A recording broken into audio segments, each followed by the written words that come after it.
They served her the eviction notice at her son's 8th birthday party, called her an unfit mother in front of 30 witnesses. But when Cassidy Thorne accidentally kissed the obsidian-sealed Vampire King awake in that basement, he didn't drain her blood. He knelt at her feet, because the worthless cleaning lady scraping by on minimum wage was secretly the last living bloodkeeper on Earth. In her blood, the only power that could make immortal warlords bow. In 72 hours, she went from scrubbing museum toilets to commanding ancient houses.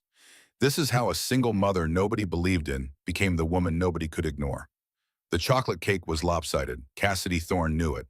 The frosting had started melting the moment she'd pulled it from the oven 20 minutes too early because the landlord was banging on someone else's door, and she'd panicked thinking he was coming for hers. Again. The candles, 8 of them, slightly used from last year, stood crooked in the chocolate sludge, like drowning men reaching for air. Her son didn't care. Jasper sat cross-legged on the apartment complex courtyard concrete, his eyes bright with the kind of joy that broke her heart and put it back together simultaneously. 8 years old today. 8 years of fighting and clawing and working 3 jobs to keep them fed. 8 years of telling herself tomorrow would be better. Tomorrow was supposed to be better. Make a wish, baby. Her voice cracked. She cleared her throat, smiled wider. Jasper squeezed his eyes shut. His lips moved in silent prayer to whatever gods 8-year-olds believed in. The afternoon sun caught the dust motes in the air, turned them gold. For one perfect moment, everything was fine. Everything was going to be fine. Then the Bentley pulled up, black as oil, chrome that caught the light and threw it back like a weapon. The engine purred to silence. Cassidy's stomach dropped. She knew that car. The driver's door opened first. A man in a suit that cost more than Cassidy's yearly rent stepped out. He didn't look at her, didn't acknowledge the small crowd of neighbors who'd gathered for cake and cheap lemonade. He opened the rear passenger door. Victoria Thorne emerged like a queen stepping onto conquered land. 58 years old and elegant in the way only money could buy. Designer suit in navy blue. Heels that clicked against pavement with the finality of a judge's gavel. Her hair was silver blonde, cut sharp at her jawline. Her eyes, the same amber brown as Cassidy's, the same as Jasper's. The Thorne family eyes were cold. She'd never called ahead, never asked. Just showed up when she wanted to remind Cassidy exactly where she stood in the family hierarchy, which was to say at the bottom, in the dirt, beneath notice, except when Victoria needed someone to humiliate. Aunt Victoria. Cassidy stood slowly. Her knees protested. She'd been on her feet since 5 a.m. at the diner pulling a double to cover Jasper's birthday cake ingredients. We weren't expecting, clearly. Victoria's gaze swept over the courtyard, the folding table from someone's garage sale, the paper plates, the handful of neighbor kids who'd come because their parents made them. Her nose wrinkled. How quaint. Mrs. Bellamy, bless her partially deaf 72-year-old heart, waved from her lawn chair. Victoria, haven't seen you in ages. Come have some lemonade. Victoria ignored her. She walked straight to Jasper. The boy looked up at his great aunt with the kind of wary hope children show when they want to believe adults will be kind. Cassidy's hands clenched. She took a step forward. Stay there. Victoria didn't look at her, just held up one manicured hand. The gesture was casual, absolute. Jasper, darling, happy birthday. Thank you.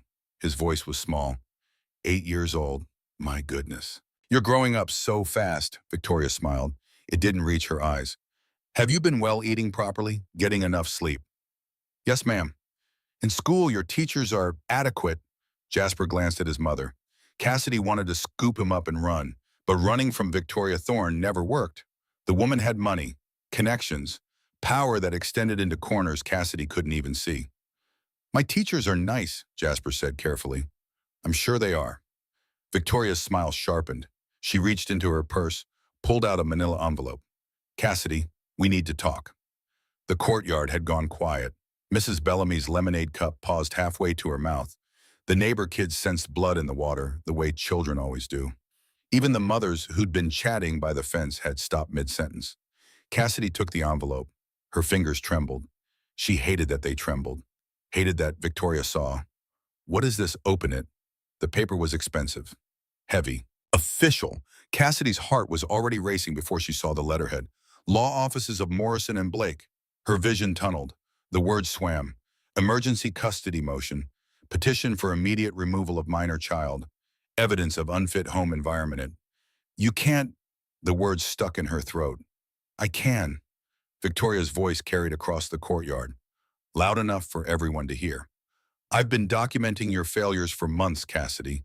The eviction notices, 3 and 2 years, the missed school pickups, the parade of overnight jobs that leave Jasper with elderly babysitters who can barely hear him call for help. Mrs. Bellamy made a wounded sound. That's not fair. Cassidy's voice was shaking now, breaking. I'm working to keep us fed, to keep a roof over Cassia, a roof you can't afford. Victoria cut her off. I've attached financial records. Employment history, 3 jobs in 18 months.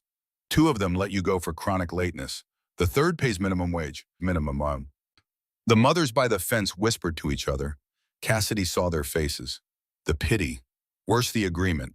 Like they'd always known she wasn't good enough. Like this confirmed what they'd suspected all along. I love my son. Her voice cracked on the last word. Love isn't enough. Victoria's tone was almost gentle. Almost. He deserves stability, a proper home, education opportunities. I can provide all of that. He has a home, he has me. You're drowning, Cassidy. Everyone can see it, even you. The manila envelope felt like it weighed 1,000 pounds. Cassidy looked down at her son. Jasper had tears streaming down his face. Silent. He'd learned not to cry loud when adults were fighting because loud crying made things worse. She'd taught him that. God help her. You have 72 hours to respond to the motion. Victoria slipped her purse back onto her shoulder. My lawyers have scheduled an emergency hearing for Friday morning. I suggest you find legal representation, though I doubt you can afford anyone who'll make a difference. Why are you doing this? The question came out broken. What did I ever do to you? For just a moment, something flickered in Victoria's eyes. Something old. Something that looked almost like pain.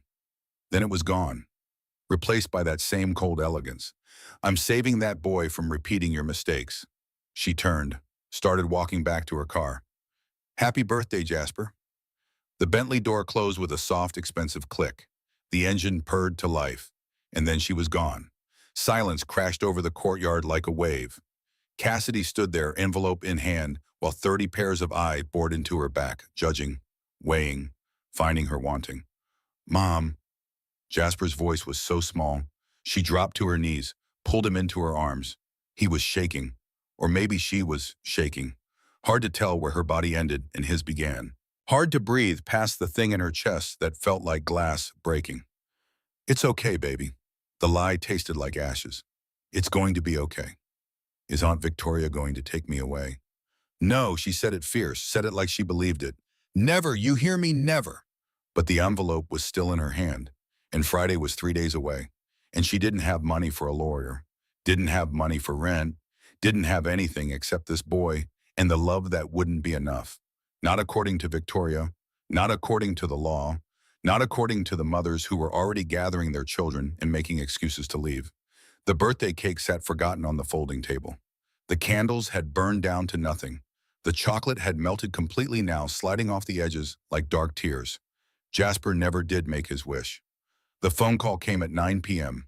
Cassidy had just finished scrubbing chocolate off the courtyard concrete. Mrs. Bellamy had taken Jasper upstairs an hour ago, giving Cassidy the kind of pitying look that made her want to scream. The other neighbors had vanished into their apartments. No one wanted to be associated with the woman who was about to lose her kid. She should be looking for lawyers, making calls, fighting. Instead, she was sitting on the concrete steps staring at the manila envelope, wondering how much a bullet to the head would cost. Probably less than a retainer fee. The phone buzzed. Unknown number. She almost didn't answer. Hello. Is this Cassidy Thorne? A woman's voice. Clipped, professional. Yes. This is Margaret Hayes from Holloway Art Auction House. We have an emergency overnight cleaning assignment. Are you available? Cassidy's heart lurched. She'd applied to Holloway 3 months ago. Never heard back. Assumed they'd thrown her application in the trash like everyone else. How emergency? Tonight, the autumn antiquities sale just ended. We have a private client viewing tomorrow morning at 8 a.m. sharp. The basement archive needs to be pristine. Full, deep clean. Our regular crew called in sick. A pause. It pays triple rate, $900. Cash. Tonight. $900. Cassidy's throat went dry. That was half a lawyer's retainer. Maybe enough to buy time. Maybe enough to prove to a judge that she was trying, that she could provide, that she wasn't the failure Victoria made her out to be. What time? 11 p.m. Finish by 6 a.m. Security will let you in through the service entrance. Don't touch any of the display items, just clean. I'll be there. Excellent. Oh, and Ms. Thorne, this is a probationary position. Perform well and we'll consider adding you to our regular rotation. Don't perform well. The threat hung unspoken. We'll see you at 11. The line went dead. Cassidy sat there for a long moment staring at her phone. $900. One night of work. It was too good to be true. But she didn't have a choice. She went upstairs. Mrs. Bellamy's apartment smelled like menthol and old magazines. Jasper was already asleep on the couch, still in his birthday clothes. His face was streaked with dried tears. Thank you for watching him. Cassidy kept her voice low. Mrs. Bellamy waved a gnarled hand. That Victoria always was a piece of work, even when you were little, coming around after your mama passed, acting like she owned the world. Something in Cassidy's chest tightened. You remember my mother? Course I do, sweet woman. Moved into this building when you were just a baby. Always said you had her eyes. Mrs. Bellamy's own eyes went distant. Terrible thing, that fire. Just terrible. Cassidy had been 12 when the house fire killed her mother. Ruled accidental, electrical fault in the walls, ancient wiring in an old house that should have been condemned decades earlier. She barely remembered the details. Just smoke and sirens, and Victoria appearing the next day to take her away. To a group home, because apparently blood relations didn't mean much when you were 42 and childless and didn't want the burden. I have to work tonight. Cassidy changed the subject. Couldn't think about her mother right now. Couldn't let that grief in on top of everything else. Emergency cleaning job. Can Jasper? Course he can stay. You do what you need to do. Mrs. Bellamy patted her arm. You're a good mother, Cassidy. Don't let that witch tell you different. Cassidy's eyes burned. She nodded. Didn't trust her voice. Back in her apartment, she changed into cleaning clothes. Black pants, gray shirt, comfortable shoes that had seen better days. She caught sight of herself in the bathroom mirror and stopped. When had she started looking so tired? 32 years old, bags under her eyes that makeup couldn't hide anymore. Hair pulled back in a messy bun because she couldn't afford a salon. The Thorne family eyes stared back at her from a face that looked older than it should. She almost missed it. The birthmark on her left wrist. She'd had it her whole life. A strange pattern, almost like a symbol raised slightly from the skin. She usually kept it covered with bracelets or bandages because people asked questions. Called it a tattoo. Made assumptions. Tonight, under the bathroom's fluorescent light, it looked darker than usual. Almost like it was pulsing. She blinked. Looked again. Normal. Just a birthmark. Just stress making her see things. She wrapped a bandage around it anyway, grabbed her keys, and left to clean a museum basement for $900 that might be enough to keep her son. Holloway Art Auction House sat in the old district where money lived behind wrought iron gates and buildings remembered when they'd been something grander. The mansion had been converted decades ago. Gothic architecture, gargoyles that leered from corners, windows that reflected streetlight like dead eyes. Cassidy's bus stop was 3 blocks away. She walked in darkness, her breath fogging in October air. The street was empty, the kind of empty that made you check over your shoulder, made you walk faster. The service entrance was around back. She found it, knocked. Security guard appeared. Young guy, maybe 25. Name tag said Derek. He looked her up and down with the expression of someone who'd seen 1,000 cleaning ladies and couldn't tell them apart. ID, she showed him. He checked her against a list, grunted. Basement archive. Down the stairs, first left through the storage corridor. Everything you need is in the supply closet. Don't touch the display items. Don't go past the yellow tape. We're still inventorying some pieces. Got it. Out by 6 a.m. Understood. He let her in. The mansion's interior was all dark wood and thick carpet. Oil paintings lined the walls. Men in formal dress from centuries past. Women with severe faces and jewelry that could feed Cassidy's neighborhood for a year. The air smelled like furniture polish and old money. Her footsteps were silent on the carpet. The basement stairs were narrow. Stone. They spiraled down into darkness that the overhead lights couldn't quite penetrate. Cassidy's hand found the railing. Kept descending. Down, down, down.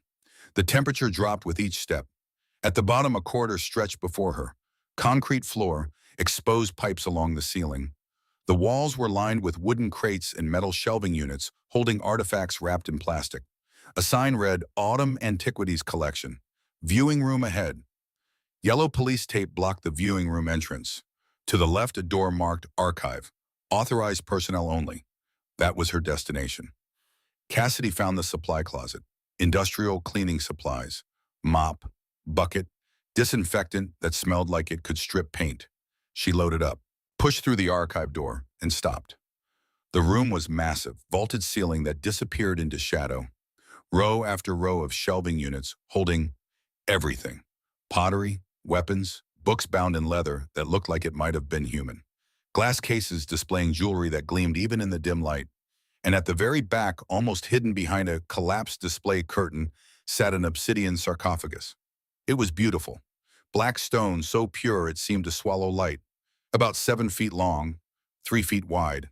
The lid was carved with symbols Cassidy didn't recognize. Geometric patterns. Something that might have been writing in a language long dead. A placard at the base read, 17th century replica, ceremonial sarcophagus, origin unknown, do not open. Replica. Right. Except replicas didn't usually hum with the kind of energy that made the hair on Cassidy's arms stand up. Didn't make the air feel heavier. Didn't seem to pulse with something that felt almost like a heartbeat. She should start cleaning the front of the room, work her way back, stay away from the weird coffin thing that was giving her the creeps. Instead, she walked toward it. Her feet moved without permission. Like something was pulling her. Like gravity had shifted, and the sarcophagus was the center of mass, closer.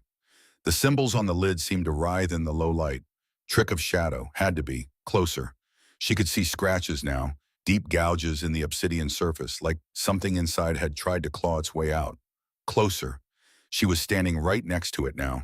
Her reflection stared back from the black stone. Pale, frightened, the birthmark on her wrist throbbed. Don't be stupid, she whispered to herself. Just clean and go home.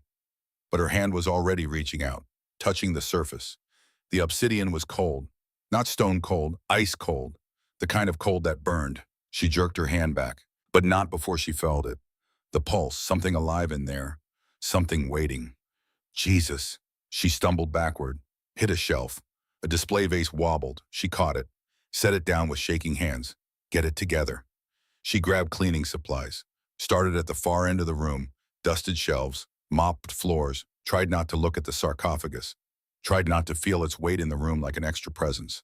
An hour passed. 2. She worked her way systematically through the archive. The repetitive motion was soothing. Spray, wipe, move to the next surface. This she understood. This she could control. Not custody hearings or ant witches or whatever was in that coffin. 3 hours in, she reached the back section. The sarcophagus loomed. She'd been avoiding it, but it was covered in dust. And if she was doing a deep clean, she had to clean everything. That's what $900 meant. Everything. Cassidy wet a cloth with cleaning solution. Approached the coffin like it might bite. Just a replica, she told herself. Just stone and carvings and rich people nonsense. She started wiping down the lid. The symbols became clearer as dust came away. Not geometric patterns, letters. Old letters, Latin maybe number older than Latin. Something that predated every language she'd ever seen. Her cloth caught on a rough edge. She pulled. The fabric tore. A splinter of obsidian embedded itself in her palm. Damn it, she dropped the cloth. Blood welled from the cut. Not much, just a few drops. But gravity was a cruel mistress. The blood dripped, fell, landed on the lid, right in the center of the carved symbols. For a heartbeat, nothing happened. Then the symbols began to glow. Faint red light like embers waking. It spread from where her blood had fallen, following the carved patterns racing along the lid's surface in branching paths. No, no, no, no. Cassidy backed away. This isn't happening. The light grew brighter. Red became crimson. Crimson became scarlet. The entire sarcophagus was glowing now, pulsing in rhythm with something that sounded like a heartbeat. Thump, thump, thump, thump, thump, thump. The air pressure changed. Her ears popped. The temperature plummeted. Her breath fogged. The lights overhead flickered, and then a voice spoke from inside the coffin. Male, deep, rough from centuries of disuse. Blood of the keeper. The words seemed to vibrate through her chest. After so long, after so many empty years. Cassidy couldn't move, couldn't breathe, couldn't do anything except stand there, while every rational thought in her head screamed, "Run." "I feel you," the voice continued, "standing above me, your heart racing, your blood singing. You carry the mark. I can taste it in the air."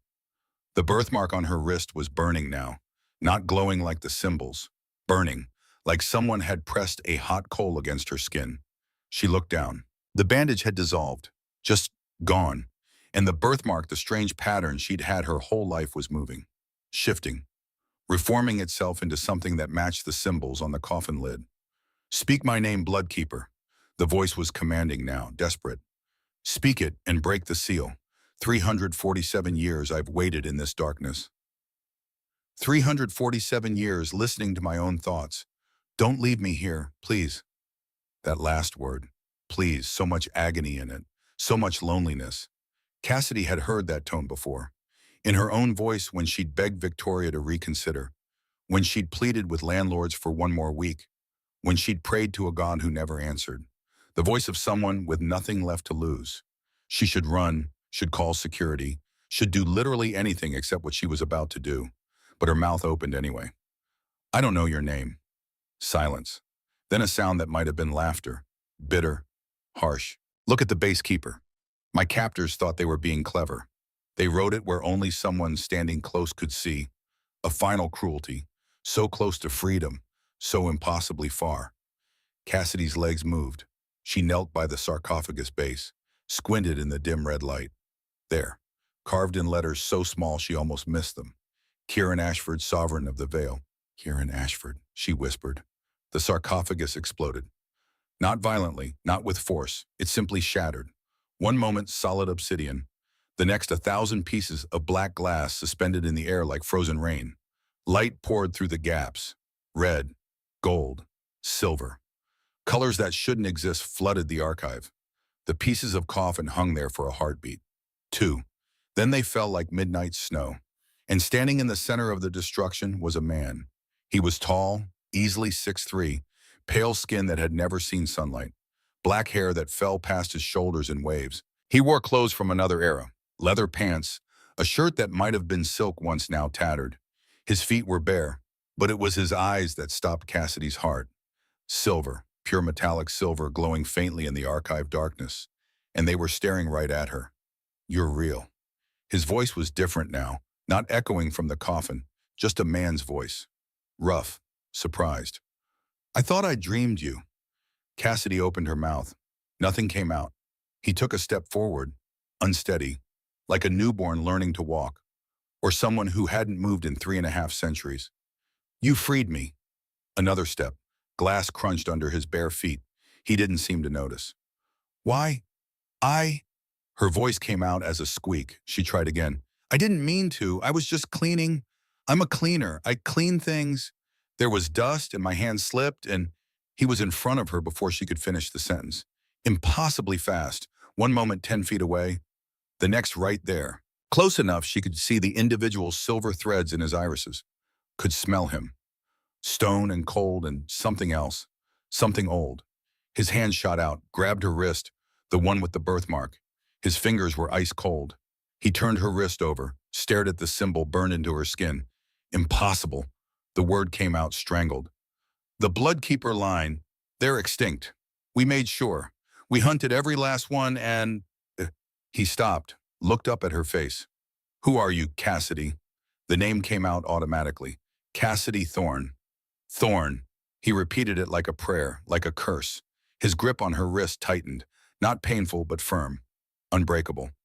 "The Thornes died 2 centuries ago. Every record, every lineage, every child, wiped out in the purge."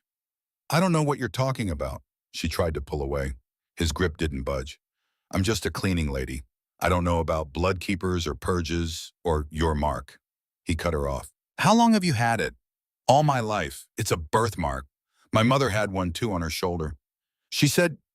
Cassidy's throat closed. "She died. House fire. When I was 12. Kieran's eyes, those impossible silver eyes, went very still. "What kind of fire?" "Electrical. Faulty wiring. The house was old, and bloodkeepers don't die in accidents. His voice was soft, dangerous. They're murdered, always, because even one surviving keeper is a threat to every vampire who remembers the old laws. The archive lights flickered, went out. Emergency backup lights clicked on. Red. Everything bathed in crimson. And in that red light, Cassidy saw Kieran's expression change. From confusion to recognition to rage. They know you're alive. He released her wrist, spun toward the archive door. They knew. They must have known. That's why the sarcophagus was here. Not stored, not hidden. Here. On display. Bait. Bait for what? He looked at her over his shoulder. And for the first time since waking, he smiled. It was not a comforting expression. For you, Cassidy Thorne, they were waiting for you to wake me, because the moment you did, every vampire in this city felt it, felt the seal break, felt a bloodkeeper's power activate after 300 years of silence. The archive doors slammed open. 4 figures poured through, not security guards. These moved wrong, too fluid, too fast. Their eyes reflected the emergency lights like animals. The led one, a woman with red hair and 2 sharp teeth, smiled. Kieran Ashford, the Obsidian King, you're exactly where we need you. She looked at Cassidy. And you little bloodkeeper, Mordain Blackthorn sends his regards. He's been waiting a very long time to meet the last of your line, right before he kills you. Kieran moved. He was in front of Cassidy before she could blink. One hand extended, the other clenched in a fist. His voice dropped to something that made the air vibrate. Touch her and you won't live long enough to regret it. The woman laughed. You've been sealed for 3 centuries, weak, starving. You can barely stand. Try me. She did. Everything happened too fast for Cassidy to track. The woman lunged. Kieran sidestepped. His fist connected with her throat. She went down gasping. The other 3 attacked simultaneously. A blur of motion. Fangs, claws, Kieran moving like water, like violence, like something that had been killing for far longer than Cassidy had been alive. One attacker hit the wall, crumpled, didn't get up. Another grabbed Cassidy from behind. She screamed, ice-cold hands around her throat, breath that smelled like copper and rot. I've got the keeper, the vampire's voice was triumphant. Stand down or she dies. Kieran froze. Their eyes met across the archive, and in that moment Cassidy saw something she didn't understand. Pain, ancient and deep, like this had happened before, like he'd watched someone die because he'd failed to protect them. Let her go. His voice was quiet, empty. Take me instead. Take you. The vampire holding Cassidy laughed. We don't want you, King. We want her bloodline erased. Permanently. The hands around Cassidy's throat tightened. Black spots danced across her vision. She couldn't breathe, couldn't think, could only feel the pressure and the terror and the certainty that she was going to die in a basement archive and never see Jasper again. Never see her son again. Never tell him she loved him one more time. No. Something inside her chest broke. Not her heart, something deeper, older. The birthmark on her wrist exploded with light, golden, blinding. Power poured through her veins like molten metal. She didn't know what she was doing, didn't know how, but her mouth opened and a single word came out. Stop. It wasn't her voice, it was layered. Hundreds of voices speaking as one. Every bloodkeeper who'd ever lived. Every woman who'd carried this mark and wielded this power. The vampire's hands released her throat. He stumbled backward, making a sound of pure agony. His knees hit the floor, then his forehead. Prostrate, trembling. Bloodkeeper. The word came out, strangled. Forgive me, please. I didn't know. I didn't. The other 2 vampires, the ones still conscious, were on their knees too. Heads bowed, shaking. Even Kieran had gone very still. Cassidy stood there, gasping, her wrist glowing like a torch, power thrumming through her bones, ancient and terrible, and hers. What? She couldn't finish the sentence. You commanded them. Kieran's voice was full of something like awe, untrained, instinctive, and they obeyed. The vampire who'd grabbed her was still prostrate, still whimpering. I'm sorry. I'm sorry. Please, don't. Get out, Cassidy heard herself say. Still that layered voice, still that power. All of you, run. And tell whoever sent you that if they come near me again, I won't be merciful. They ran, literally ran, scrambled to their feet and bolted through the archive door like hellhounds were at their heels. The door slammed shut. Silence. The golden light from Cassidy's wrist faded. The power drained away. She swayed. Would have fallen if Kieran hadn't caught her. Easy. His voice was gentle now. First time is always the hardest. Your body isn't used to channeling that much. What did I do? She was shaking, full body tremors. You commanded vampires, just like your ancestors did for 3,000 years, just like the blood keepers did when we still remembered fear. She looked up at him. This strange man, this vampire king, this thing that shouldn't exist. I need to go home. Your home is compromised. If they found me, they'll find your son. Jasper, the thought hit her like ice water. She pushed away from Kieran, stumbled toward the door. I have to get him. We have to get him. Kieran was beside her arm. Together. Because if what I think is happening is actually happening, you're not the only one in danger. What are you talking about? Does your son have dreams? Vivid dreams, nightmares about people he's never met. Cassidy stopped. Jasper's nightmares. The Stone King, the sealed dark, the silver eyes. How did you bet bloodkeeper marks pass from mother to child? If you carry it, so does he. Weaker, dormant. But there. Kieran's jaw tightened. And every vampire with old blood can sense it, can track it. They'll be hunting him as we speak. The archive door burst open. Not vampires this time. Security. Real security. Derek the guard with two others. They had flashlights, radios. Expressions of confusion rapidly shifting to alarm as they took in the scene. The shattered sarcophagus. The blood on the floor. Cassidy and a strange pale man who definitely wasn't authorized to be here. Ma'am, step away from. Kieran moved. Fast, but not violently. Just persuasively. He touched each guard's shoulder. Made eye contact. Spoke in a voice that seemed to resonate in Cassidy's bones. You saw nothing. The cleaner finished her shift. She's leaving now. You'll forget we were ever here. The guard's eyes went glassy. Finished her shift, Derek repeated. Leaving now. They turned, walked away like puppets on strings. Cassidy stared. What did you pire? Vampire persuasion. Weak minds are easy. Now move, before whoever sent those assassins sends more. They ran, up the basement stairs, through the mansion's empty halls, out the service entrance into October darkness. The street was silent. 3 a.m., the world asleep. Cassidy's bus wouldn't run for another 2 hours. Kieran looked at her, where she gave him the address, her apartment, where Mrs. Bellamy had Jasper, where her son was sleeping and vulnerable and completely unaware that his mother had just accidentally started a war. Stay close. Kieran grabbed her hand, his skin still ice cold, but somehow less frightening now. And then he ran, not human fast, supernatural fast. The world blurred. Streetlights became ribbons of gold. Buildings rushed past like they were standing still and the city was moving around them. Cassidy's stomach lurched. She closed her eyes, held on. Let this impossible man carry her through the night toward her son. 4 minutes. That's how long it took to cross 15 city blocks. They stopped outside her apartment building. Cassidy bent over, gasping, fighting the urge to vomit. Sorry, Kieran actually sounded apologetic. I should have warned you. Jasper. She straightened and ran for the entrance. The building was quiet. 3:30 a.m. Everyone asleep. She took the stairs 2 at a time. Second floor, Mrs. Bellamy's apartment. Door closed, lights off. Cassidy knocked. Quiet, urgent. No answer. She knocked harder. Nothing. Ice flooded her veins. Kieran reached past her, tried the knob. Locked. Stand back. Wait, you can't. He kicked the door. The lock shattered. The door swung open. The apartment was dark. Silent. Too silent. Cassidy rushed inside. Mrs. Bellamy, Jasper. The living room couch was empty. Blankets folded. No child. No elderly woman. Kitchen. Empty. Bedroom. Empty. Bathroom. Empty. No blood. No signs of struggle. Just gone. A piece of paper sat on the coffee table. Expensive stationery. The kind Cassidy recognized. Her hands shook as she picked it up. The handwriting was elegant. Familiar, Cassidy. By now you've realized the boy is missing. Don't panic. He's safe.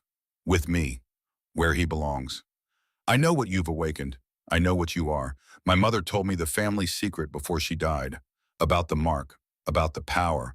About the legacy we were supposed to inherit. You stole that from me when you were born. My sister's daughter instead of mine. Always you. always in the way. But I've been patient, I've been smart, and I've made arrangements. The boy stays with me.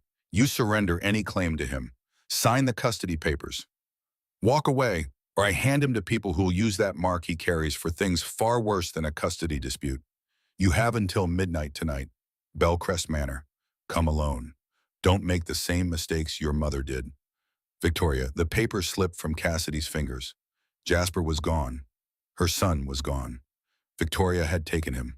Victoria who knew, who'd always known, who'd probably murdered Cassidy's mother to keep this secret buried. She has my son. The words came out hollow, empty. She knew about me, about the bloodline. She's known my whole life and she... Kieran picked up the note. Read it. His expression went dark. Bellcrest Manor. That's her estate, north of the city, 40 minutes by car. We don't have a car, and it's not midnight tonight. It's 3:30 a.m. We have, he calculated, 20 hours and 30 minutes. 20 hours.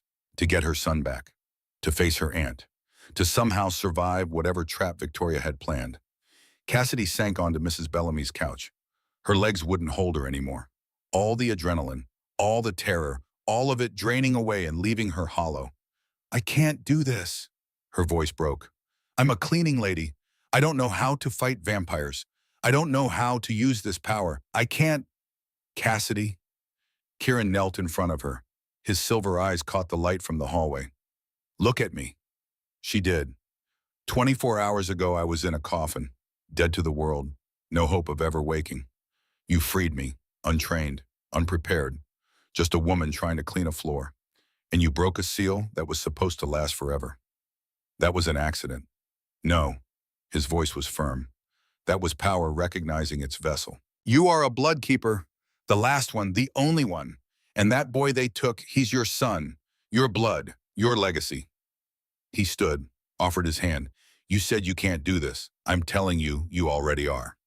Cassidy stared at his hand, thought about Jasper, 8 years old, birthday ruined, sleeping somewhere in Victoria's mansion, scared, alone, waiting for his mother to save him.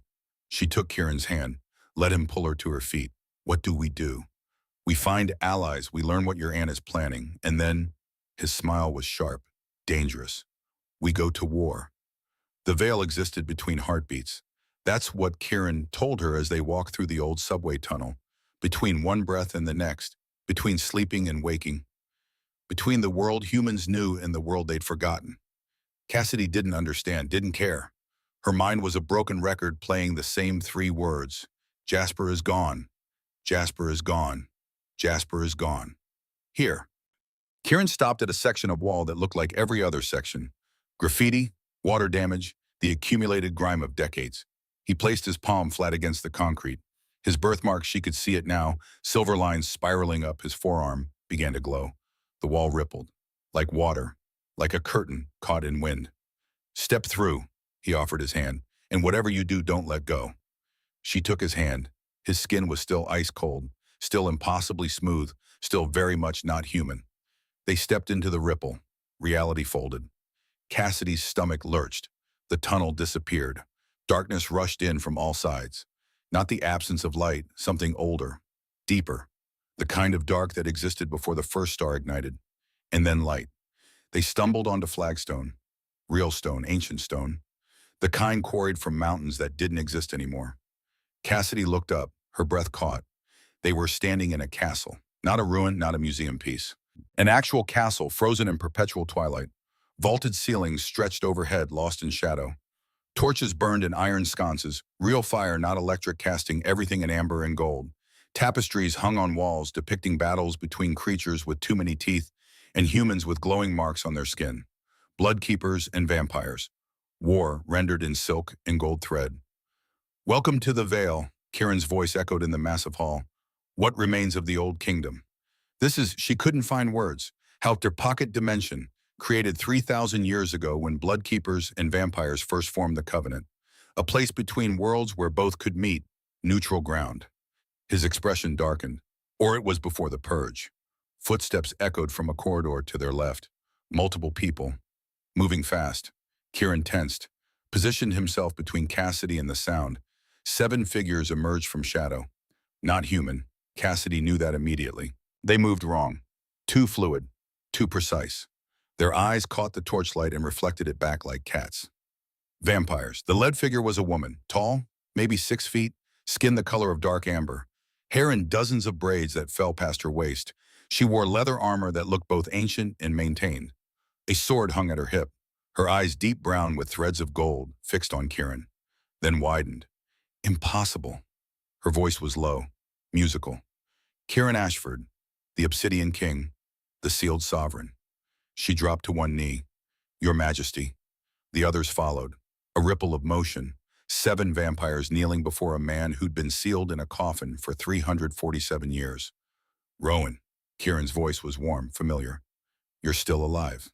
Barely. The woman Rowan rose, her gaze shifted to Cassidy. Stopped. Her nostrils flared slightly.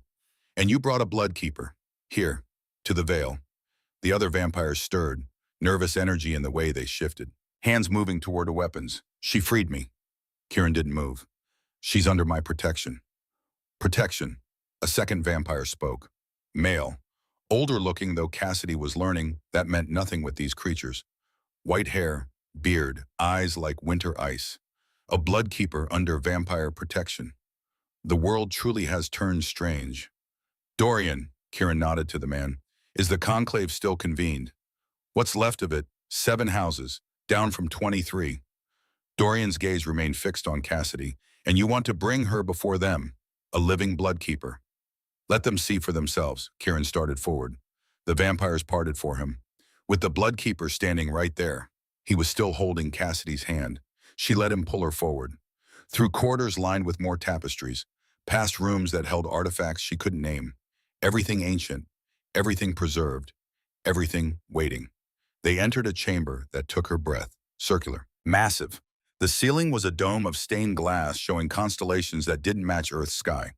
7 stone chairs circled a central platform, each chair occupied. More vampires. They looked up as Kieran entered. 7 faces. 7 different expressions ranging from shock to rage to something that looked like hope. Lords and ladies of the conclave, Kieran's voice carried. Formal. I present Cassidy Thorne, last living bloodkeeper, the woman who freed me from my seal. The chamber erupted, voices overlapping, some shouting, others hissing.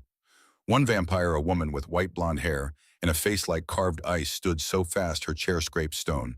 You bring our oppressor here. Her accent was something European, old European, to the one place we thought safe from their tyranny. Lady Isolde. Kieran remained calm. She's not here to oppress anyone. Cassidy found her voice. I don't want to make anyone dance. I don't even know what I am. 24 hours ago, I was cleaning floors for minimum wage. Now her voice cracked. Now my son has been kidnapped by my aunt, who apparently knows about all of this. She gestured around the chamber. So forgive me if I'm not interested in oppressing anyone. I just want my child back. The chamber went quiet. The white blonde vampire Isolde sat down slowly.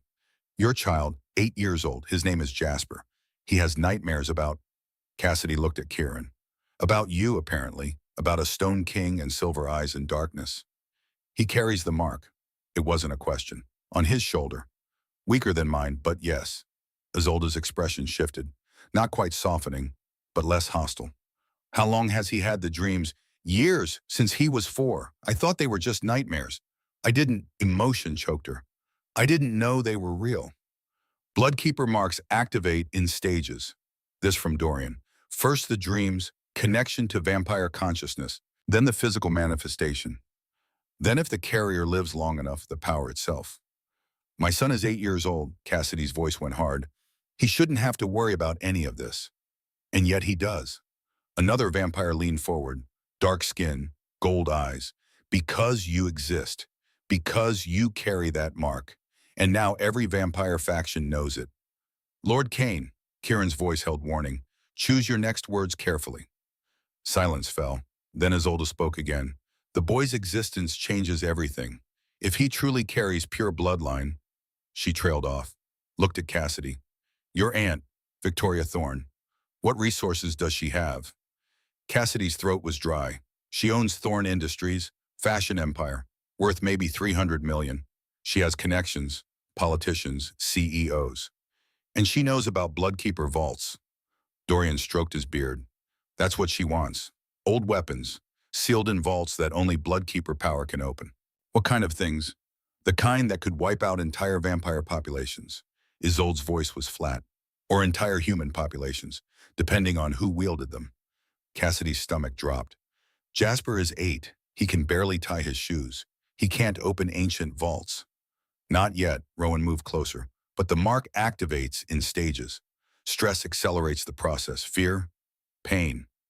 Her eyes held something like pity. If someone wanted to force a child's power to manifest early, there are ways. Images flashed through Cassidy's mind. Jasper scared. Jasper hurt.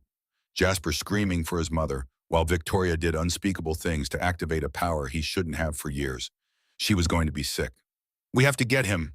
Her voice shook. Now, we can't wait until midnight. We can't storm a fortified human estate in daylight. Kane gestured at a window. Even if we could cross into sunlight without burning, which most of us can't, attacking a human residence brings attention we cannot afford.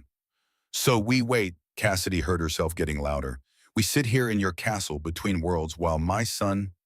Her wrist exploded with light. Golden. Blinding. The birthmark burning like a brand. Every vampire in the chamber gasped. Several staggered. One dropped to their knees. Keep her! Isolde's voice was strangled. Control it! But Cassidy couldn't control it. Couldn't stop the power pouring through her veins like liquid fire. All her fear, all her rage, all her desperation focused into a single burning thought. Save Jasper. Save my son. Save him, save him, save him. Cassidy, Kieran's hands on her shoulders, cold cutting through the heat. Breathe, you have to breathe. She couldn't breathe, couldn't think past the terror. Your son can feel this. Kieran's voice in her ear, urgent. Whatever connection you share. He can feel your panic, your fear. Is that what you want him to feel right now? Jasper, the thought of him somewhere in Victoria's mansion. Scared, alone, feeling his mother's terror flooding through a connection she didn't understand. The power stuttered, faltered. Cassidy dragged in a breath. Another forced herself to center, to calm. The golden light faded, she sagged. Would have fallen if Kieran wasn't holding her. I'm sorry. Her voice came out hoarse. I didn't mean. Your power responds to emotion. Isolde was standing now, closer than before. Untrained, raw, but already stronger than most bloodkeepers I remember. You need training, even basic control. Otherwise, you're as likely to kill everyone in that mansion, including the boy, as you are to save him. And who would train me? Cassidy pulled away from Kieran, stood on her own. You all look at me like I'm a bomb waiting to explode. A younger vampire stepped forward, female, dark hair and a pixie cut, eyes that shifted color when the light hit them. I will. I'm Isolde, head of House Frost, scholar of the old ways, and probably the only person in this room who actually read the Bloodkeeper training texts before they were destroyed. You said your name was, Cassidy gestured at the white blonde woman. That's my mother, also Isolde. It's confusing for outsiders. The younger Isolde extended her hand. I can teach you the basics, enough that you won't accidentally command everyone in a 5-mile radius when you get emotional. Cassidy took her hand. How long will it take? For master years, for not killing everyone accidentally. Isolde tilted her head. Maybe an hour. We don't have an hour. We have until midnight. That's Isolde checked a pocket watch that looked older than America's 17 hours. Plenty of time for crash course training, strategic planning, and possibly a shower. When's the last time you slept? Cassidy had to think. Yesterday morning, maybe. I worked a double shift before the birthday party. You're running on fumes, terror, and Bloodkeeper adrenaline. Not sustainable. Isolde looked at Kieran. Get her food. Real food. Humans need more than violence to function. I don't need, Cassidy started. You're about to learn to channel power that could reshape reality. Isolde cut her off. You need protein, carbohydrates, hydration. Trust me, I've seen Bloodkeepers in training collapse from low blood sugar mid-lesson. Very messy, usually fatal. Kieran was already moving toward a side door. I'll find something. He disappeared. The conclave members were watching, some still wary, others like Rowan looked curious, almost impressed. Mother Isolde spoke. If we're training her, we need to discuss the larger implications. A Bloodkeeper returns after 3 centuries. The balance of power shifts. The balance shifts when she survives past midnight tonight. Dorian's voice was grave. Victoria Thorne isn't working alone. Whoever told her about Bloodkeeper vaults told her about other things. She has allies. Daughter Isolde gestured for Cassidy to follow. Come on, training room. We'll talk strategy while we work. They walked through more corridors. The veil seemed to shift around them. Rooms that weren't there a moment ago suddenly appeared. Doors that led to impossible spaces. Don't think too hard about the architecture. Isolde noticed Cassidy's confusion. The veil responds to need, intention. It's alive in a way normal space isn't. The training room was enormous, empty except for practice dummies that looked disturbingly realistic and a few weapon racks on the walls. Sit, Isolde pointed at the floor, cross-legged, hands on knees. Cassidy sat. The stone was cold through her pants. Isolde sat across from her, close, their knees almost touching. First lesson, breathe. I am breathing. No, you're gasping, panicking. Your heart rate is through the roof. Isolde's eyes currently a soft gray blue fixed on Cassidy's. Bloodkeeper power is tied to emotion. Fear makes it spike, anger makes it burn, love makes it shield. But panic makes it explode. Uncontrolled, dangerous. So I need to calm down while my son is being held hostage. No, you need to channel the fear, give it purpose, direction. Isolde placed her hands palm up on her knees. Copy me. Close your eyes. Cassidy did. Feel the mark on your wrist. Don't look at it, just feel it. The birthmark was warm, pulsing slightly, like a second heartbeat in her arm. Good. Now trace the pattern mentally. Follow the lines, the curves, the symbols. Cassidy focused. The mark was complex. Spirals within spirals. Letters from a dead language. All of it interconnected. This is your anchor. Isolde's voice was a steady, calm. When power surges, you return to this. The pattern grounds you. Reminds you that you control the mark. It doesn't control you. How do I command? The word hung in the air. That's the first level of Bloodkeeper power. Command, you speak. Vampires obey. Isolde paused. Open your eyes. Cassidy did. Isolde was standing now, 10 feet away. Her expression was neutral. Command me to kneel. What? Practice. You need to learn how it feels, how to direct it. I volunteer. Command me. Cassidy stood slowly. I don't want to, this is the only way to learn control, unless you want to accidentally command everyone at Bellcrest Manor, including your son.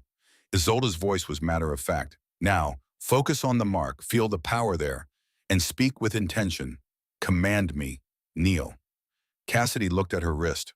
The mark was glowing faintly. She could feel power coiled there.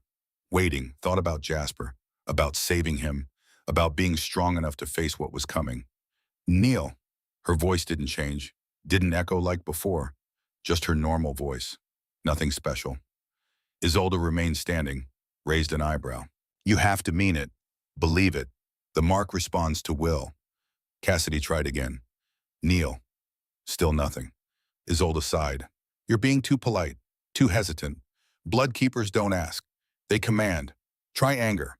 Think about Victoria, about what she's done, what she might be doing right now to your son. Heat flooded Cassidy's chest. Victoria, who'd murdered her mother, who'd abandoned her to foster care, who'd spent 20 years watching Cassidy struggle and fail and never once offered help, who'd shown up at a child's birthday party with legal papers designed to humiliate, who had Jasper right now. Kneel. Power surged through the mark, down her arm, out into the air. Isolde's knees buckled. She hit the stone with a guapum, head bowed, trembling. Good. Her voice was strained. Now release me. How tall will it? Command me to stand, or just stop pushing. Cassidy stopped pushing. Didn't know how she knew to do it. Just let go. Isolde gasped, stood, rubbed her knees. Not bad for a first try. You nearly crushed my kneecaps. I'm sorry. Don't be. You need that strength, that certainty. Isolde rolled her shoulders. Again, command me to raise my right hand. They practiced. Simple commands. Raise your hand. Take 3 steps left. Speak your name. Each time Cassidy felt the power surge, felt how to shape it, direct it, control it. The door opened. Kieran entered carrying a tray. Real food, bread, cheese, some kind of fruit, a glass of water. Eat, he set it on the floor. Then we plan. Cassidy ate, didn't realize how hungry she was until the first bite. The bread was fresh, warm, the cheese sharp and rich. She devoured it in minutes. When she finished, she looked up. What now? Now we discuss your aunt's mistake. Kieran's smile was sharp. She gave us a deadline, midnight, at her estate. She thinks we'll come alone. Desperate, stupid. We are desperate. Yes, but we're not alone. And we're definitely not stupid. He looked at Isolde. The conclave agreed. They did. Barely. 4 votes in favor, 3 against. Isolde's voice was dry. We'll support the assault on Belcrest Manor. Rowan's house will provide warriors. Dorian's will provide intelligence. Kane's will provide himself. He likes fighting. And House Frost, I'm coming personally. Isolde met Cassidy's eyes. To make sure you don't accidentally kill everyone. You're still volatile. A chime echoed through the chamber. Deep, resonant, the kind of sound that vibrated in your bones. Isolde's head snapped up. That's the perimeter alarm. Someone's trying to enter the Vale. They ran through corridors, back to the main hall, other vampires converging. Rowan appeared from a side passage, sword drawn. Dorian from another, hands already glowing with frost. The hall's entrance rippled. Someone stepped through. Not a vampire. Human. Male. 50s. Expensive suit. Face Cassidy recognized from television. Judge Marcus Harlow. The man who'd be presiding over her custody hearing. He looked around the hall, took in the vampires, the architecture, the impossible reality of the Vale. Then his eyes found Cassidy. Ms. Thorne, we need to talk. Rowan's blade was at his throat before he could blink. How did you find this place? I was told how to enter. Given instructions. Harlow didn't flinch from the blade, kept his eyes on Cassidy. By someone who said, you'd want to hear what I have to say. Who? Kieran demanded. Victoria Thorne. Harlow reached slowly into his jacket, pulled out an envelope. She sent me with a message, in proof that the situation is worse than you know. Cassidy took the envelope. Her hands shook. Inside was a photograph. Jasper, in a room she didn't recognize. White walls, medical equipment visible in the background. He was strapped to a chair, not hurt, not obviously, but restrained. And standing behind him, hand on his shoulder, was Victoria. There was text on the back of the photo. The boy is comfortable, for now, but comfort is negotiable. Come to Belcrest alone, Cassidy. No vampires, no allies, just you. Bring friends and I'll activate the device currently monitoring Jasper's heart rate. It's connected to emergency services. One call and suddenly my 8-year-old nephew is found in the company of known vampire associates. CPS takes him. FBI investigates. You lose him forever. Midnight. Alone. The photograph slipped from Cassidy's fingers. Judge Harlow's voice was quiet. She's been planning this for years. I've been taking her money for 6 months. She wants me to rule in her favor regardless of evidence. He looked at Cassidy. I'm dirty. I took the money. But I'm not dirty enough to watch a child be used as leverage against his mother. The device. The heart monitor. It's real. I saw the equipment. Then we can't bring vampires. Cassidy looked at Kieran. If she calls it in, we lose the element of surprise and you lose Jasper to the system. Kieran's jaw was tight. Yes. So I go alone. No. Isolde stepped forward. That's suicide. That's motherhood. Cassidy picked up the photograph, stared at her son's face. He looked scared but trying to be brave. Her heart shattered. If I don't go, she hurts him. If I bring help, she ruins us both. The only option is me, alone. Victoria underestimates you. Kieran's voice was low, dangerous. She thinks you're weak, untrained, easy to manipulate. I am weak and untrained. You commanded a room full of vampires by accident. You broke a seal that was supposed to last forever. Kieran moved closer. You're stronger than she knows, than you know. Cassidy looked at the photograph again, at Jasper, at her baby boy who needed his mother to be brave. I need to know something. She looked at Kieran. If I command Victoria, a human, will it work? Silence, then Dorian spoke. Bloodkeeper power was designed for vampires, but the mark doesn't discriminate. If you push hard enough, if you believe hard enough, even humans bend. How hard is hard enough? Until something breaks. Dorian's winter ice eyes were sad, either their will or yours. Cassidy looked down at her wrist. The mark was glowing faintly, always glowing now, like it knew what was coming. Teach me. Her voice didn't shake. Everything I need to know. I have 17 hours until midnight. Teach me how to face her. The next 14 hours were the longest of her life. Isolde pushed her past exhaustion, past pain, past every limit Cassidy thought she had. Command drills, mental exercises tracing the mark's pattern over and over, finding her center, her anchor. Physical training, because commanding vampires was one thing. Surviving when humans fought back was another. Kieran taught her that part. How to move, how to read body language, how to survive when someone wanted her dead. Victoria won't fight fair. He circled her in the training room. She'll have weapons, hired security, contingencies. So I command them. Not if they're wearing audio dampeners. Not if you're unconscious. He moved. Fast. Had her in a submission hold before she could blink. What now? The mark. Kieran's voice in her ear. It doesn't need words. Focus. Push the command through touch. She focused on the birthmark. Felt power coil. Pushed. Release. Kieran jerked. Stumbled back. Good. Again. They drilled. Over and over. Command through touch. Command through will. Command through desperation. By hour 10, Cassidy was moving on instinct. The mark was part of her now. Not separate. Not foreign. Just another sense. By hour 12, she could command 3 vampires simultaneously. Make them move in patterns. It made her sick. This is what they feared. She looked at her hands. At the mark glowing golden. This is why they killed us all. Yes, Isolde didn't lie to her. This power is terrifying. Absolute, but you're not your ancestors. You're using it to save a child, not enslave a population. Hour 14. Cassidy sat in the training room, alone. The others had left to prepare. She stared at her wrist. The mark was fully active now, not just glowing, moving. The symbols shifted slightly, rearranging themselves. Her phone buzzed. Text message. Unknown number. Your son is asking for you. He's scared, crying. Midnight. Bellcrest. Alone. Don't be late. Cassidy's hands clenched. 14 hours of training, of learning, of becoming something more than a cleaning lady scraping by. And still Victoria thought she could threaten, could manipulate, could win. Cassidy texted back. I'll be there, deleted the conversation, put the phone away, stood. Kieran was in the doorway. She expects you afraid. His silver eyes caught the light. Broken, begging. I know. Are you? Cassidy looked at her wrist one more time. At the mark that made her something impossible, something powerful, something terrifying. No, her voice was steady. I'm done begging. She walked past him, out of the training room, through the Vale's corridors to the main hall where the others waited. Rowan, Isolde, Dorian, Kane, all vampires, all watching her. The plan is simple. Her voice carried. Command in it even when she wasn't trying. I go to Bellcrest, alone. Victoria thinks she has leverage, thinks she has control. She's wrong.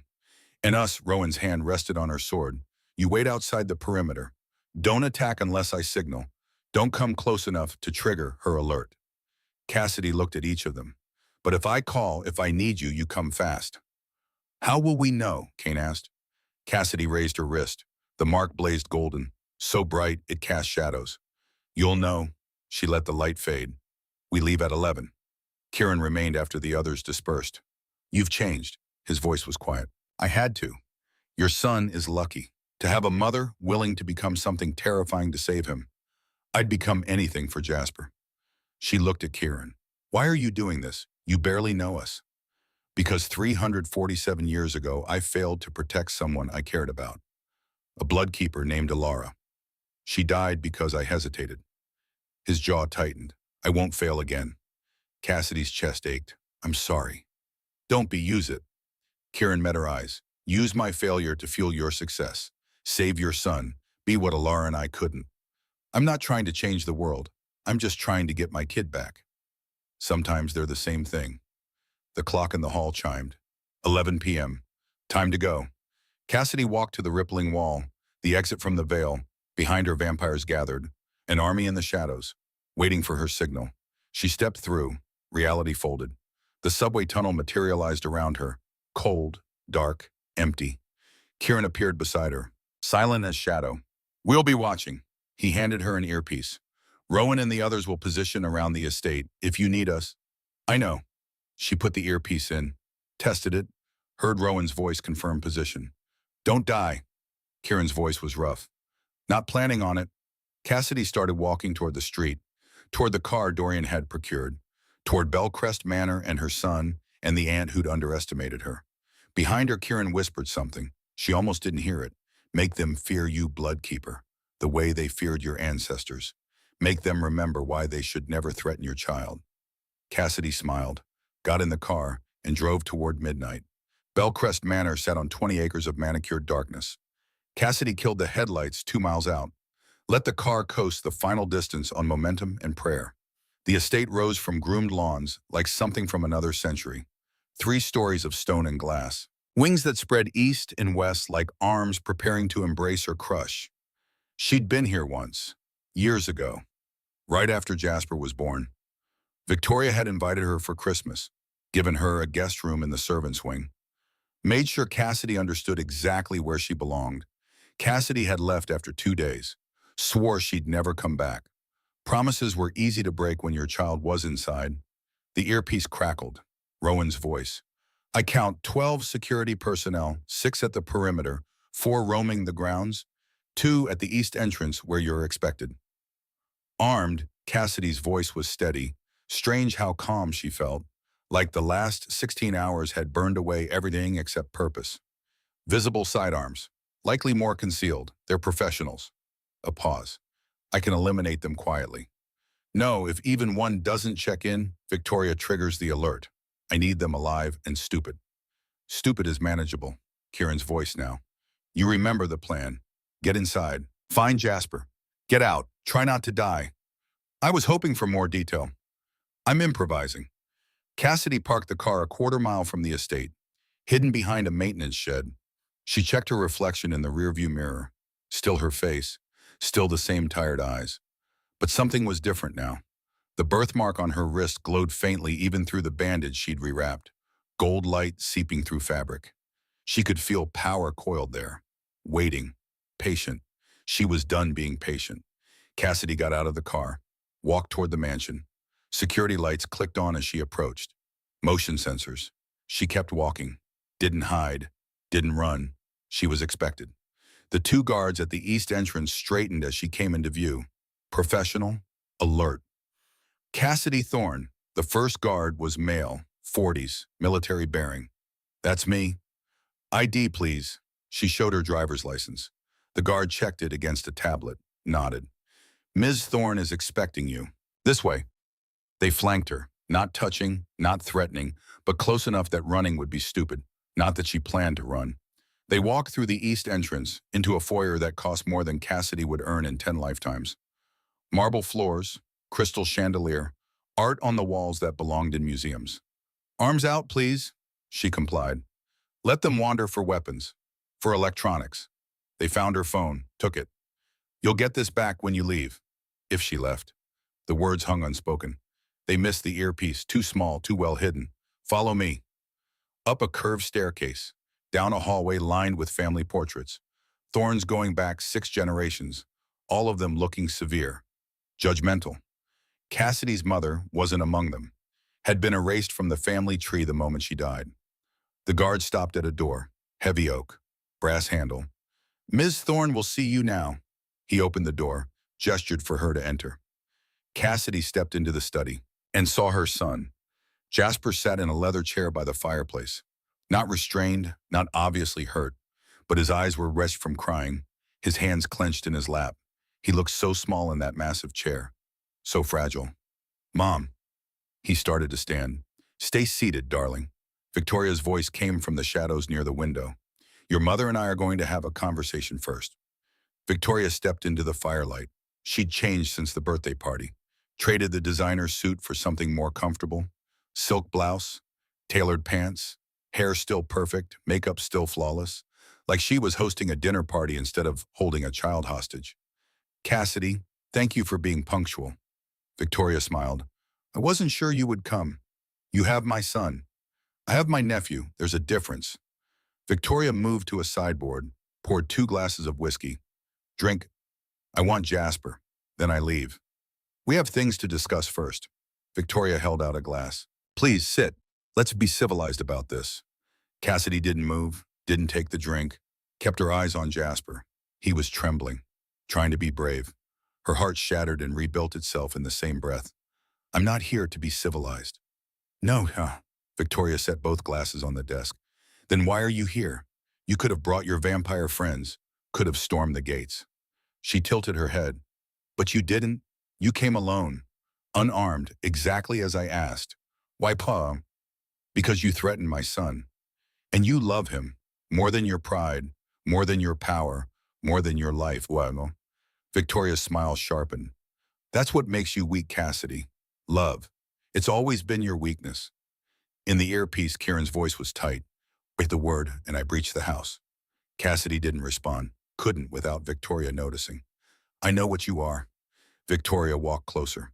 What grandmother was, what mother tried to hide, the mark, the power, the legacy. Then you know what I can do. I know what you think you can do. Victoria's eyes glittered. You've had what a day two to learn about blood keepers and vampires and all the shadows our family tried to bury. You probably think you're dangerous now. Special. Powerful. She leaned in. You're still the same scared little girl I put in foster care 20 years ago. Still weak. Still desperate. Still clinging to things that will destroy you. Cassidy met her eyes. Let Jasper go and I'll prove you wrong. Oh, you'll prove it regardless. Victoria pulled back, reached into her desk drawer, pulled out a folder. But first a history lesson. She opened the folder, pulled out photographs, old ones, black and white. This is grandmother, Elise Thorne, blood keeper. She married into this family in 1952. Victoria's voice was matter of fact. My father thought she was insane, but she wasn't insane, she was dangerous. Another photograph, younger woman, Cassidy's mother. Your mother, Sarah. She inherited the mark at 16, started having dreams. Grandmother encouraged it, told her she was special. Chosen. Victoria's jaw tightened. She told my father, wanted to go public, used the bloodkeeper legacy to change the world. So you killed her. Cassidy's voice was flat. Father killed her. I watched. I was 24, ambitious, building my company. I couldn't let Sarah ruin everything with talk of vampires and blood magic. Victoria touched the photograph gently, almost lovingly. The house fire was quick, merciful, more than she deserved for threatening our reputation. Jasper made a sound, small, broken. Cassidy's hands clenched. The birthmark burned beneath the bandage. And now there's you. Victoria looked up. The survivor, the one who got away. I thought putting you in foster care would be enough. Thought you'd disappear into poverty and obscurity. Her smile was bitter. But you had to go and have a child. Had to pass the mark on. Had to make him a target. He's 8 years old. He's a liability. To me, to this family, to everything I've built. Victoria closed the folder. So here's what happens. You sign custody over to me. Legally, permanently. I raise Jasper, teach him to hide what he is, keep him safe. And if I refuse, then I kill him. Said so casually, like discussing the weather. Quick, painless, before his power fully manifests. The room went silent. In the earpiece, Rowan's voice was murderous. I'm coming in. No, Cassidy spoke out loud this time. Nobody moves. Victoria's eyebrow rose. Talking to your vampire friends, I thought I said come alone. You did, I came alone. They're just listening. How very modern. Victoria pulled out her phone. One button and emergency services receive an alert. Child endangerment, your address, your vampire associations. You lose Jasper to the system. Accept your life. The words came out cold, certain. Victoria laughed. You think you can kill me? You're not a killer, Cassidy. You're a mother, a cleaner, someone who scrubs floors and takes orders and survives. She gestured around the study. I'm the one who built an empire, who made hard choices. You murdered your sister. I protected my family. Victoria's voice went hard. From a legacy that would destroy us, from powers that shouldn't exist, from everything that made us special. Cassidy took a step forward. You were jealous. That's what this is. Grandmother chose my mother. The mark passed to her. Not you, never you, so you killed her, stole what you could, and spent 20 years watching me suffer because I had what you never could. I had what mattered. Victoria's voice rose. Money, power, respect. What do you have? A failed marriage, a string of jobs you couldn't keep, an apartment you can't afford. I have my son. Cassidy took another step. And that's more than you'll ever have. Victoria's hand moved toward her phone. Cassidy's wrist exploded with light. The birthmark burned through the bandage. Fabric disintegrated. Golden glow filled the study like a star had ignited. "Stop!" Cassidy's voice layered. Hundreds of voices speaking as one. Every bloodkeeper who'd ever lived. "Don't move. Don't speak. Don't breathe unless I allow it." Victoria froze. Mid-motion. Phone halfway to her face. Eyes wide with shock and dawning terror. Her mouth moved, trying to speak. No sound came out. "I command you." Cassidy felt power pouring through her, unstoppable, ancient, terrible. Every muscle, every thought, mine to control. Victoria's hand opened, the phone fell, clattered on the hardwood floor. Cassidy walked forward, picked it up, looked at the screen.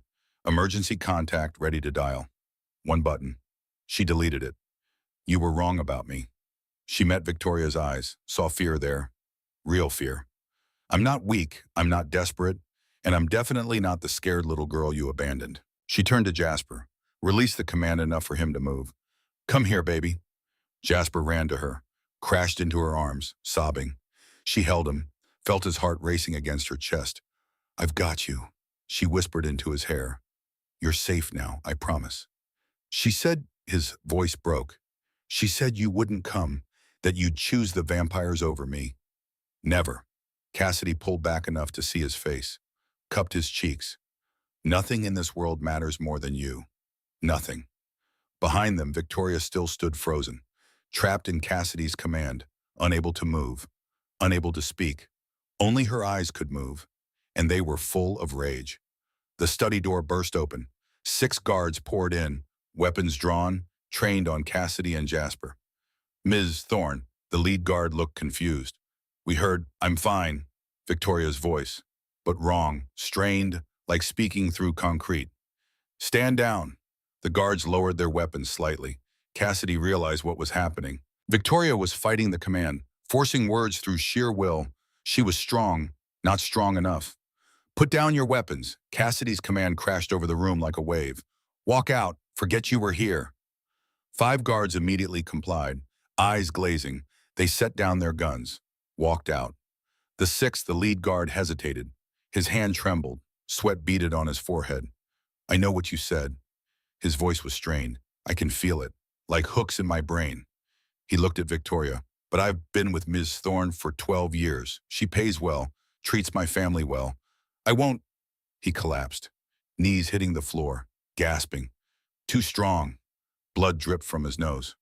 "I can't." "Then don't fight it." Cassidy felt sick. "Please, just walk away." "Can't." He looked up at her. "Orders, protect Ms. Thorne, no matter what." His hand moved toward his weapon. Cassidy pushed harder. The guard screamed, clutched his head. Blood poured from his nose, his ears. "Stop." Jasper's voice. "Mom, you're hurting him." Cassidy released the command, all of it. The guard collapsed, unconscious, breathing but barely. "I didn't mean," her voice shook. "You were trying to use power you don't understand." Victoria's voice was stronger now. She'd broken through enough to speak, to move slightly. "This is what bloodkeepers do. What you'll become. A tyrant, a monster." "Shut up." Cassidy's command slammed into Victoria. The older woman gasped, went silent again. But her eyes said, "I'm right. You know I'm right."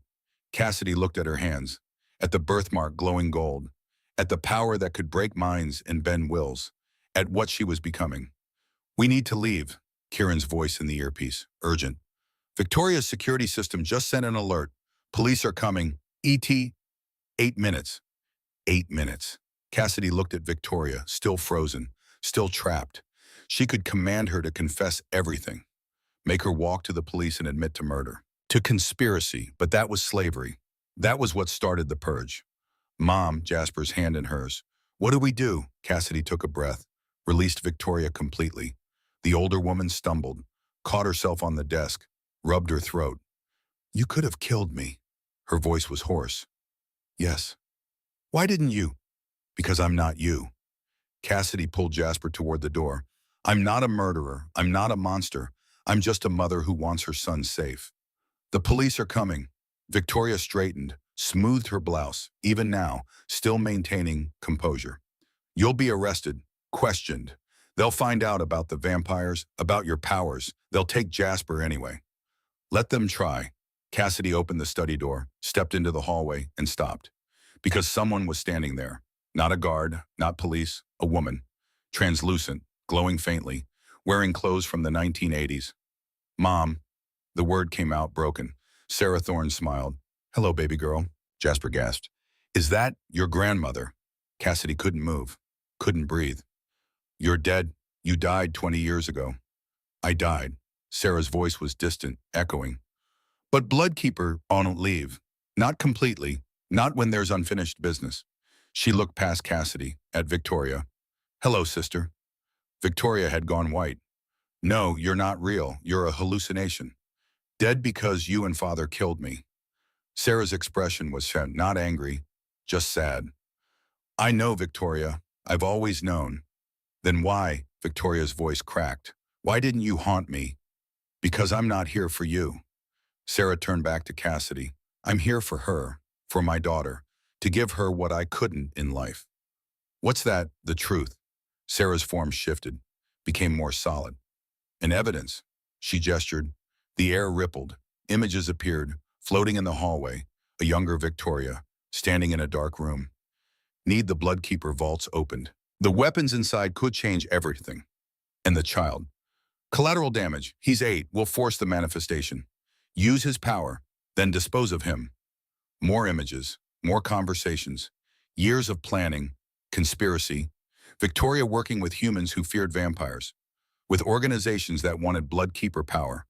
With politicians and generals. All of it recorded. All of it preserved by a ghost who'd been watching. Waiting. How? Victoria stumbled into the hallway, staring at the images. How did you? Bloodkeepers don't leave. We watch, we wait, we protect our children. Sarah's form began to fade. Cassidy, take these. The images coalesced, became solid. A USB drive materialized in Cassidy's hand. Warm, real. I don't understand. We're not just ghosts. We're the accumulated will of every Bloodkeeper who ever lived. Sarah smiled. You're strong enough, baby. You always were. Don't leave. Cassidy's voice broke. Please. You'll figure it out. You're my daughter. Sarah looked at Jasper. Take care of your mother, sweetheart. Grandma, Jasper reached out. His hand passed through her. Sarah was fading. One more thing. She looked at Victoria. The house fire wasn't an electrical fault. It was arson. Father said it. You helped. The evidence is in the family safe, behind the false panel in the library. Combination is mother's birthday. She met Cassidy's eyes. Make them pay, baby girl. Not with Bloodkeeper power. With truth. With justice. With the law they think protects them. I will. I love you. I'm so proud of you. She disappeared. The hallway went silent. Cassidy stood there, USB drive in her hand, tears streaming down her face. That wasn't real. Victoria's voice was hollow, sirens in the distance, getting closer. The police arrived, found Cassidy and Jasper in the hallway, found the unconscious guard, found Victoria in the foyer ready to surrender. It took 2 hours to sort through statements. Cassidy told them the truth. Most of it. Victoria had kidnapped Jasper. Cassidy had come to get him back. The guard had collapsed. She didn't know why. She didn't mention vampires, didn't mention Bloodkeepers, didn't mention ghosts or power. Just a mother saving her son. The police let her go, took Victoria into custody. They left Bellcrest Manor at 4 a.m. Cassidy drove, Jasper asleep in the passenger seat. The USB drive sat in Cassidy's pocket. Heavy, warm, evidence of murder, conspiracy, decades of crimes. She could release it now, destroy Victoria immediately, but she'd wait, let the law handle it properly. The sun was rising when they reached the apartment. Mrs. Bellamy met them in the hallway, tears streaming. I'm so sorry, they took him right from my living room. It's okay. Cassidy hugged her. You didn't do anything wrong. She carried Jasper upstairs, tucked him into his bed, the same bed they'd almost lost. But they were still here, still fighting, still surviving.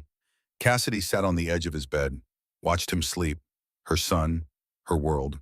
The birthmark on her wrist glowed faintly, a reminder of what she was.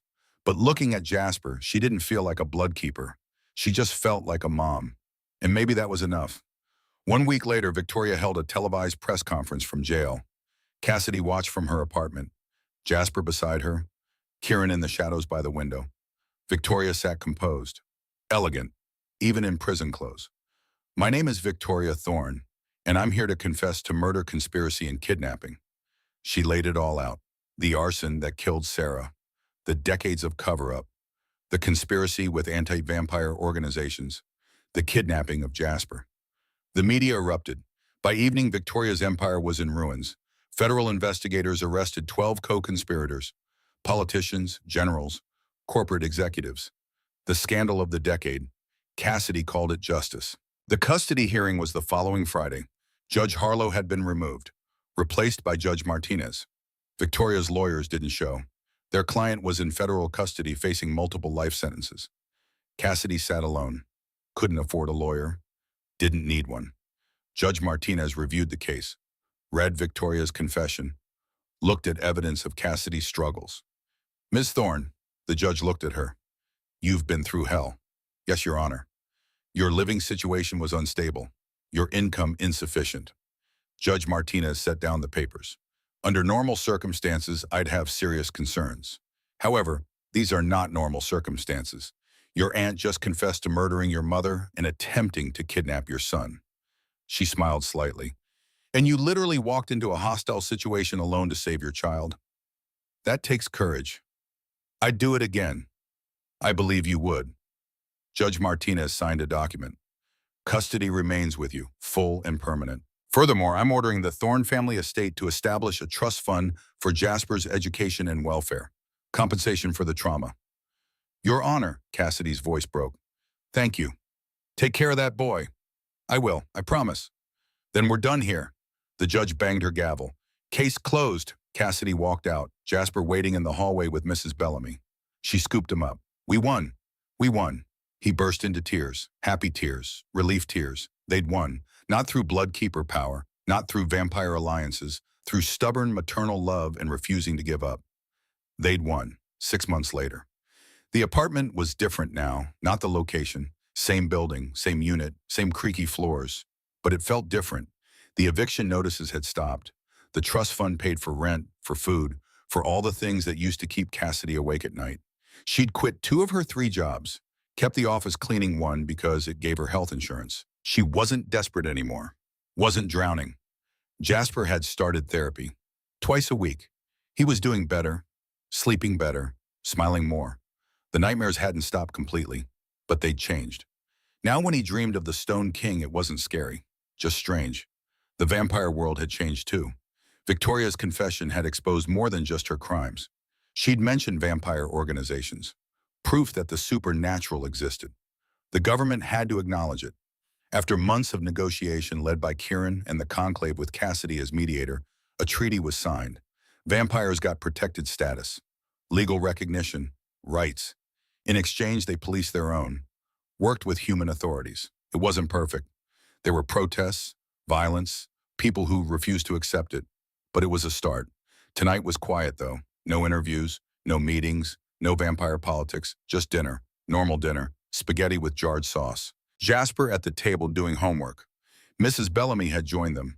A knock at the door. Kieran stood in the hallway. He visited sometimes, checking in. Hey, Cassidy stepped aside. Come in. We're just having dinner. I don't want to intrude. You're not. Jasper called from the table. Mom made spaghetti. There's plenty.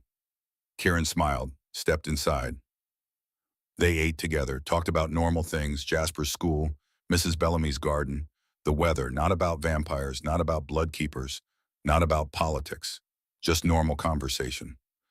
After dinner, Jasper showed Kieran a drawing he'd made, a family portrait, Jasper in the middle, Cassidy on one side, Kieran on the other. You drew me, Kieran's voice was soft. Yeah, you're part of the family now, kind of. Jasper looked uncertain. Is that okay? Kieran's voice cracked. It's perfect. Later, after Jasper was in bed and Mrs. Bellamy had gone home, Cassidy and Kieran sat on the tiny balcony. The city sprawled below, lights twinkling. How's the conclave? Cassidy asked. Arguing, as always, but trying. That's progress. Kieran looked at her. How are you really? Tired, overwhelmed, terrified I'm going to mess this up. She laughed. So basically the same as always. You're doing better than you think. I yelled at a reporter yesterday, called her a vulture. Good, she is a vulture. Kieran smiled. You're allowed to be human, Cassidy. Even bloodkeepers get to be imperfect. Tell that to the people who expect me to save the world. You already did. You just don't see it yet. He gestured at the city. 6 months ago, vampires were hiding, dying in shadows. Now they have rights, protection, hope. Because of you. Because of a lot of people. Because you were brave enough to start it. His silver eyes caught the light. You're exactly what bloodkeepers should have been. I'm not becoming anything. I'm just trying to keep my kids safe. And changing the world in the process. Kieran stood. I should go. Let you rest. Kieran, she caught his hand, still cold but familiar now. Thank you. For everything. For being here. There's nowhere else I'd rather be. He squeezed her hand gently. Get some sleep. Tomorrow's going to be another long day. He left. Cassidy sat on the balcony a while longer, looking at the city, at the life she'd built from nothing. Her phone buzzed. Text message. Unknown number. Mom would be proud. So would grandmother. You did good, little cousin. Someone who's watching. Cassidy stared at the message. Little cousin. That meant family. Someone else with the bloodline. She typed back, who is this? No response. Her wrist tingled. The birthmark warming. Recognition. Like sensing another bloodkeeper. She wasn't alone. Somewhere out there, someone else carried the legacy. Someone else had survived. Cassidy smiled, deleted the message, went inside. Tomorrow, she'd wonder about mysterious cousins, about what it meant. Tonight, she was just going to sleep. She checked on Jasper one last time. He was sprawled across his bed, blankets kicked off, mouth open. Safe, happy, home. She kissed his forehead, whispered the same thing she did every night. I love you. You're safe, and no one will ever take you from me again. Then she went to her own room, collapsed on the bed. For the first time in 8 years, she slept through the night.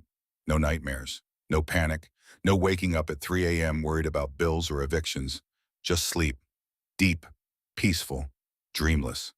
The birthmark on her wrist glowed softly in the darkness, keeping watch, protecting the woman who'd proven that the strongest power wasn't magic or strength or ancient bloodlines. It was love, maternal, fierce, unbreakable.